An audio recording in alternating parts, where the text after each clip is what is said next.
राधे की इतना अटूट प्रेम है उस राधा और मेरे कन्हैया का। चलिए भक्तों, भागवत की संहिता में प्रवेश करते हैं। भाग्योदयेन बहुजन्म समर्जितेन सत्संगमं च लभते पुरुषो यदा वै अज्ञान हेतु कृत मोह महांधकार नाश विदाय हि तदोदयते विवेकः।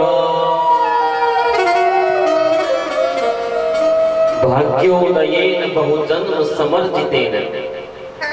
भक्तों, क्या श्रीमद् भागवत सुनने का अधिकार ऐसे ही मिल जाता है क्या हमें? क्या श्रीमद् भागवत कराने का अधिकार ऐसे ही प्राप्त हो जाता है क्या हमें? नहीं होता। श्रीमद् भागवत कथा कराने का और श्रवण करने का अधिकार हमें प्राप्त होता है भाग्योदयेन। जब व्यक्ति के भाग्यों का उदय होता है ना, जब व्यक्ति का भाग्य उदय होता है, और कैसा भाग्य बताया आपको? केवल 1, 2, 3, 4, 10, 15, 20 जन्मों का नहीं, भाग्योदयेन बहुजन्म, अनेकों जन्मों के जब भाग्यों का उदय होता है, और समर्जितेन, जब अनेक जन्मों के भाग्य इकट्ठे होते हैं ना, तब जाकर के ये भागवत कथा सुनने और कराने का अधिकार प्राप्त होता है। वरना ऐसे लोगों को मैंने देखा है, घर में धन की तिजोरियां भरी रखी हैं, लेकिन कथा नहीं करा पाते। क्या कथा पैसे से होती है? नहीं होती। ये कथा विषय है भाव का। गोविंद केवल एक ही बात कहता है, भावे काहू काहू में, और भाव ही एक सार है। जो कोई भाव से मुझे भजे, तो भव से बेड़ा पार। श्रीमद् भागवत भगवान की सेवा, संतों की सेवा, सत्संग, ये केवल भाग्य से मिलती है, गोविंद की कृपा से मिलती है। जब अनेकों जन्मों के भाग्य इकट्ठा होते हैं ना, तब ये सत्संग रूपी श्रीमद् भागवत हमें प्राप्त होती है। और इससे क्या होता है? अज्ञान हेतुकृत मोह महांधकार नाशम। हमारे हृदय में जो अज्ञानता रूपी अंधकार है ना, जो एक पाप की गठरी हमारे हृदय में विराजमान है, उसका नाश होता है। अज्ञानता का नाश होता है, ज्ञान की ज्योति हमारे हृदय में जलती है, और हम पहचान पाते हैं कि गोविंद है कौन, वास्तव में ईश्वर है कौन। और जब तक सत्संग प्राप्त नहीं होता ना भक्तों, तब तक जो कृष्ण की कथाएं है ना, हमें झूठी लगती हैं। कई लोग ऐसे देखे हमने, भैया कृष्ण तो बड़ो बेकार है।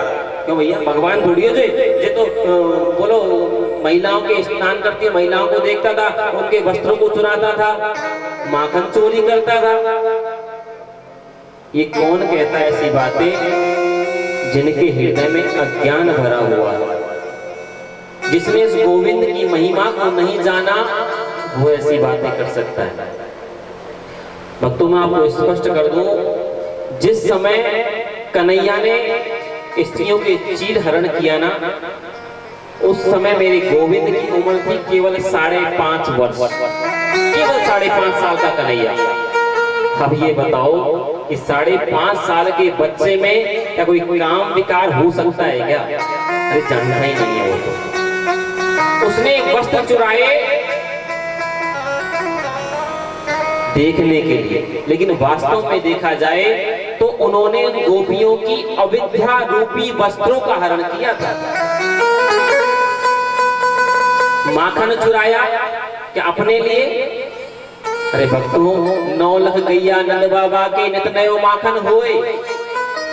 नंद बाबा के घर में 9 लाख गैया थी, 9 लाख। 85 चौक का महल, इतना बड़ा वैभव था नंद बाबा का। अरे उस नंद बाबा के राजकुमार को क्या जरूरत थी माखन चुराने की? क्यों चुराया? अपने मित्रों के लिए, क्योंकि इसके जो मित्र थे ना बेचारे वो गरीब थे। तो भैया कहते हैं कि तो जब इतना वैभवशाली कन्हैया था तो क्यों नहीं अपने घर से माखन खिला दिया? नहीं खिलाया। क्यों?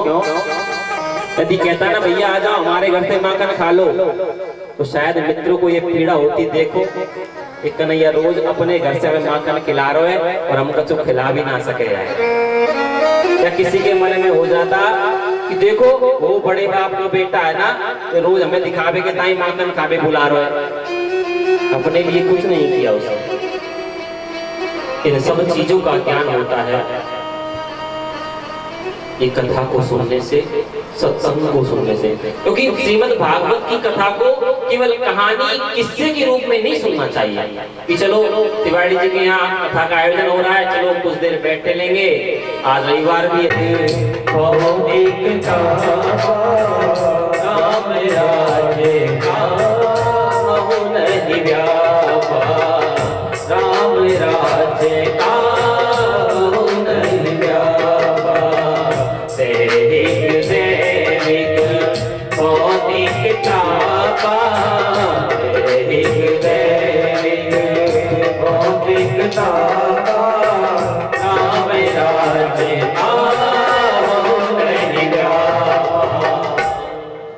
दैहिक, दैविक, भौतिक तापा, ये तीनों प्रकार के ताप राम जी के राज्य में नहीं मिलते थे, क्योंकि राम राज था। पर भक्तों, वास्तव में जब गोविंद के चरणों में शिष्य बनकर के, भक्त बनकर के समर्पित हो जाओगे ना, तो ये ताप आपको भी परेशान नहीं करेंगे। तो ये सब कहते हैं महाराज देखो ऐसा है कि सबको गोविंद की सेवा करें, पर ये लक्ष्मी मैया की कृपा ना हो रही। महाराज बेटे को ब्याह ना है रो, महाराज कुछ पोता पोती ना है रहे, महाराज कुछ मकान ना बन रो, किराए के मकान रह रो।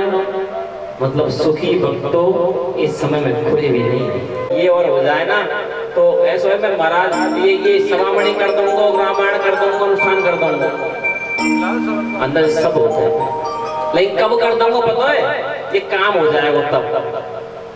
तो भक्तों ये बताओ, गोविंद कन्हैया तुम्हारी सभामणि को, तुम्हारी रामायण को भोगो हैगा कि तुम सभामणि करोगे, वो खाएगा और तब जाके तुम्हारा काम करेगा। अरे जिस संसार को वो दे रहा है कि आपकी सभामणि भोग का भूखा थोड़ी है, वो केवल भाव का भूखा है। मन में, हृदय में एक बात ठान लो कि गोविंद जो करना है तुझे करना है, बस, है ना? क्योंकि संसार में सुख किसी के पास नहीं है। सुखी कौन है? कोई तन दुखी, कोई मन दुखी, कोई धन बिन रहते उदास, और थोड़े थोड़े सब दुखी, अजी सुखी राम जी को दास। नहीं, राम जी का दास ही पता है कब सुखी होगा? जब पूर्ण समर्पण हो जाएगा ना, बस। यदि कोई भी घटना घटी, सब गोविंद की कृपा है भैया, भगवान की मर्जी जहाँ होगी सब सही बात है, दोष मत दो। क्योंकि हम लोग की आयत क्या है भैया, देखिए नई गाड़ी ले आए, ठीक है भैया, गाड़ी कौन सी? ये भैया देखो ये नई कंपनी गाड़ी अभी इसको कल ही लॉन्च हुई है, आज ही लेके आया हूँ, देखो बहुत मेहनत करी भाई गाड़ी लेने के चक्कर में, मेरी गाड़ी है ना? ऐसे कह रहे ना, गाड़ी कौन की है? ये मेरी गाड़ी है।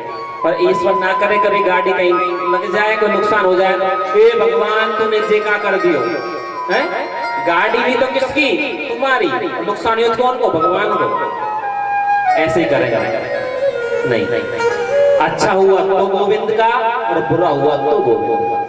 गोविंद हो सकता है तेरी इसमें ही कोई मर्जी हो सकता है ऐसा मेरा कुछ भला हो, बस गोविंद के चरणों में ध्यान लगा के रहो, गोविंद को पुकारते रहो। कि देखिए हम लोग अधिकतर तो क्या है उस पैसे के माँ लक्ष्मी के पीछे भागते हैं, है ना, और ये भूल जाते हैं कि वो माँ लक्ष्मी कहाँ बैठी है, वो गोविंद के चरणों में बैठी है ना। कौन है? भगवान की दासी है ना माँ लक्ष्मी। तो बताओ तुम दासी को बुलाओगे कि स्वामी को बुलाओगे? तू लगा दे मैं तेरे बिना पल ना रहूं,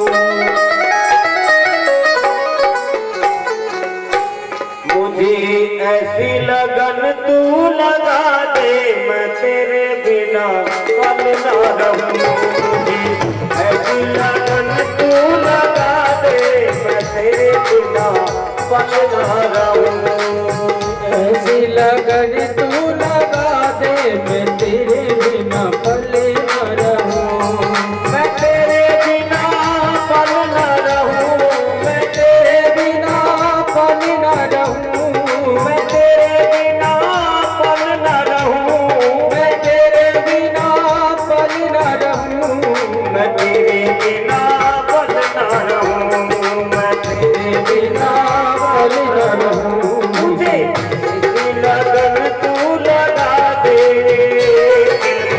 प्यार वाला दीप जला दे, मैं तेरे बिना पल ना रहूं, ऐसी लगन तू लगा दे मैं तेरे बिना पल न रहूं।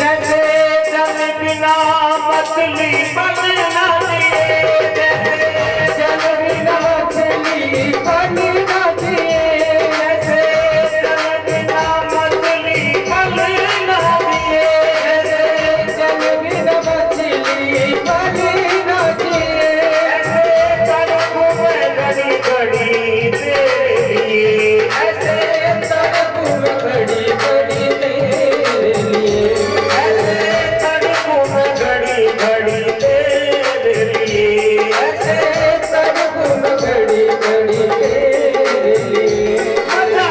इश्क वाला ऐसा जगा दे, इश्क वाला ऐसा जगा दे मैं तेरे बिना पल ना रहूं, ऐसी लगन तू लगा दे मैं तेरे बिना पल न रहूं, मुझे ऐसी लगन तू लगा दे मैं तेरे बिना पल ना रहूं, मुझे ऐसी लगन तू लगा दे मैं तेरे बिना पल न रहूं।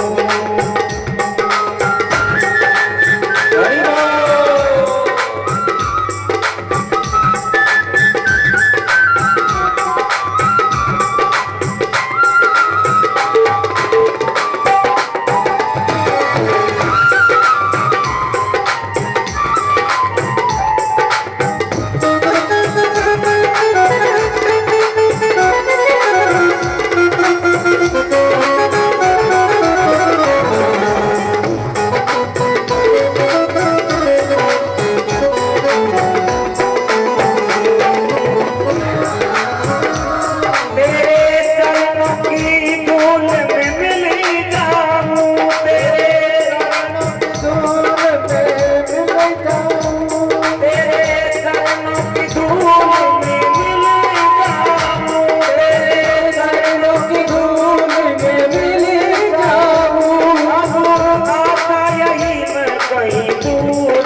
कहीं दूर न